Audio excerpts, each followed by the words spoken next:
Everyone ਆਪਾਂ ਕਰ ਰਹੇ ਸੀ 2017 ਜੂਨ ਦਾ ਪੇਪਰ, ਜਿਸਦੇ ਵਿੱਚ ਅਸੀਂ 5 ਕੁਐਸਚਨ ਕਰ ਚੁੱਕੇ ਹਾਂ। ਕੁਐਸਚਨ ਦੇ ਆਨਸਰ ਬਹੁਤ ਲੈਂਥੀ ਹੋਣ ਕਰਕੇ ਸਾਨੂੰ ਟਾਈਮ ਲੱਗ ਰਿਹਾ ਇੱਕ ਕੁਐਸਚਨ ਦੇ ਵਿੱਚ ਕਰਨ ਲਈ। ਤਾਂ ਹੁਣ ਆਪਾਂ ਕਰਨਾ ਇਹਦਾ 6ਵਾਂ ਕੁਐਸਚਨ। 6ਵੇਂ ਕੁਐਸਚਨ 'ਚ ਵੀ ਦੇਖੋ, ਇੱਕ ਕੁਐਸਚਨ ਦੇ ਵਿੱਚ 3 ਕੁਐਸਚਨ ਬਣਦੇ ਪਏ ਨੇ।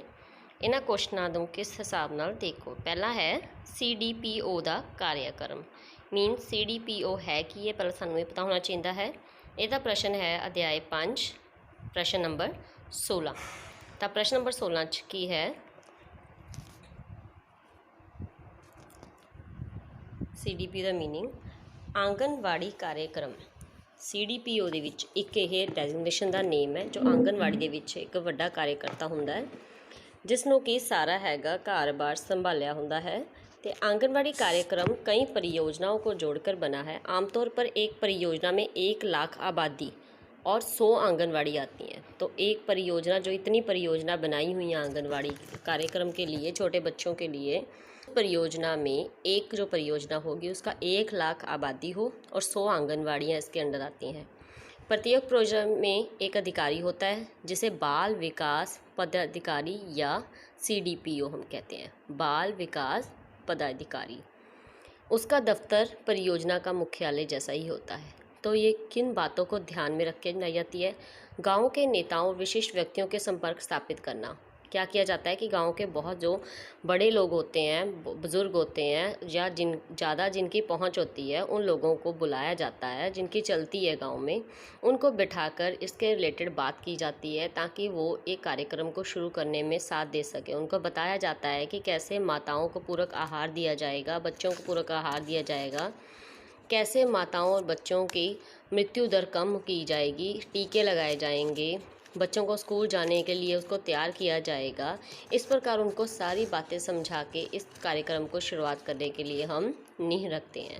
उसके बाद क्या है, समुदाय के साथ बैठकों का आयोजन करना। उसके बाद CDPO क्या करता है, ICDs कार्यक्रम बनाता है, उसके बीच में सबको सम्मिलित करता है और उनको अपनी जो कार्य योजना उसके बारे में बताता है। फिर आंगनवाड़ी कार्यकर्ता और सहायक का चयन किया जाता है। मीन्स कौन आंगनवाड़ी कार्यकर्ता होगा, गांव से ही होना चाहिए, 8वीं पास हो। अगर 8वीं कक्षा के नीचे है तो बहुत ही मजबूरी में लिया जाता है। उसके बाद है आंगनवाड़ी कार्यकर्ता और सहायक का परीक्षण किया जाता है। मीन्स उनको पहले 10 दिन का एक ट्रेनिंग कराई जाती है और उनको फिर उसमें रखा जाता है। 10 दिन की ट्रेनिंग के बाद उनको काम करने के लिए 2 वर्ष दिए जाते हैं। 2 वर्ष के बाद उनकी फिर एक ट्रेनिंग होती है और कार्यकर्ता के लिए 2 हफ्ते और उसके सहायक के लिए 1 हफ्ते की ट्रेनिंग दोबारा दी जाती है। तो ये हमारा है CDPO का चयन या उसका परीक्षण हम कैसे करते हैं। उसके बाद हमारे पास आता है नेक्स्ट जो है 6 का second part, mobile crash. Mobile crash क्या है?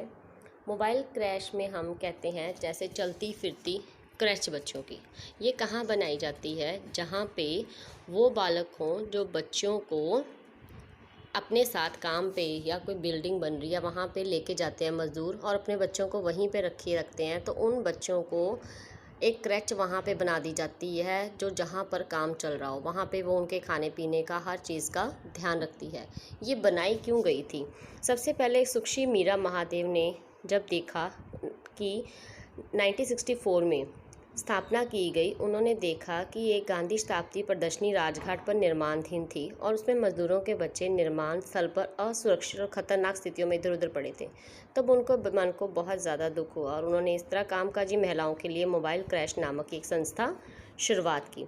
इसमें क्या है, मूल मंत्र गतिशील मूल मंत्र है इसका। मीन ये चलती फिरती एक क्रैच है। इसमें क्या होता है, प्रत्येक जो है केंद्रों को अस्थायित्व का प्रतीक है। परिवारों के स्थानांतरण मीन चेंज होना, उस पे ये एक बनाई जाती है।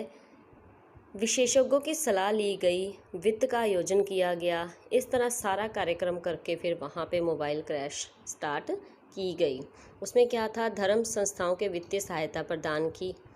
फिर माताओं को, अन्य लोगों को, शिशु को वहाँ छोड़ के जाए, इसके लिए उन्हें पहले विश्वास में लिया गया।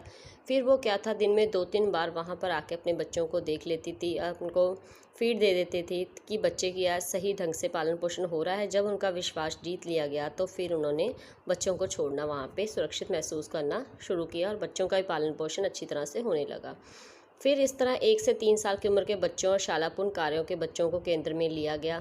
बाद में 12 वर्ष की आयु तक बच्चों को भी केंद्र की गतिविधियों में शामिल किया गया। फिर सन 1976 में इस संस्था ने स्लम और रीसेंटल कॉलोनीज मीन पुनर्वास और मलिन बस्तियां जो हैं झुग्गियां झोपड़ियां जैसे, उनके लिए ज़्यादा ये काम शुरू किया।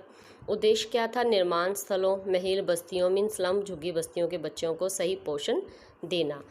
फिर इसका क्या था? मलिन बस्तियों के कामकाजी महिलाओं को उनके बच्चों के लिए बनाया गया।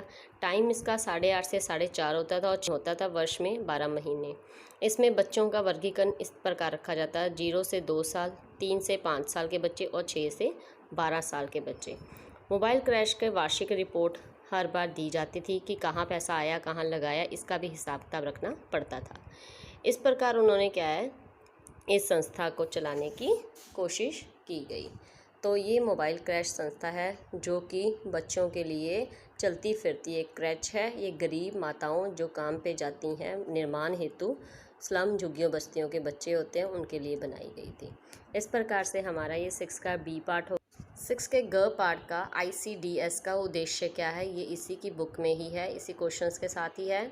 0 से 6 वर्ष की आयु के बच्चों को स्वास्थ्य स्तर को सुधारना, बच्चे को सही मनोवैज्ञानिक सामाजिक विकास की नींव रखना, कुपोषण और स्कूल बीच में छोड़ देने की आयतन को कम करना कि बच्चे बीच में स्टडी ना छोड़ जाएं, बच्चे के सामान्य स्वास्थ्य को ध्यान रखना। इस प्रकार से ये हमारे कुछ प्रश्न हैं। बाल विकास को बढ़ावा देना, सरकार के विभिन्न विभागों के साथ सामान्य करना मीन्स उनके तालमेल रखना। उसके बाद हमारा आता है 7वां प्रश्न। 7वें प्रश्न में पहला प्रश्न है अध्याय 3 में प्रश्न नंबर 19।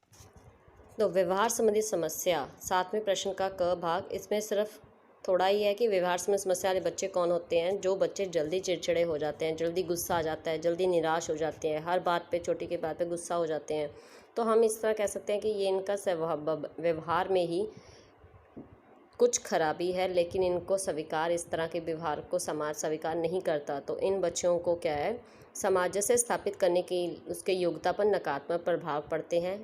वह व्यवहार अन्य लोगों के अधिकारों में बाधक होता है मीन्स और लोगों को भी प्रॉब्लम क्रिएट करते हैं इस बच्चों के व्यवहार के लिए। तो इसका रीज़न समस्याओं का कुछ हद तक हो सकता है कि अत्यधिक शर्मीलापन, डरावनापन, ध्यान आकर्षित करना, चोरी करना। तो इस प्रश्न का इतना ही उत्तर है। आगे नेक्स्ट प्रश्न है, व्यवहार संबंधी समस्या होने के क्या कारण है। इसका प्रश्न अध्याय 3 में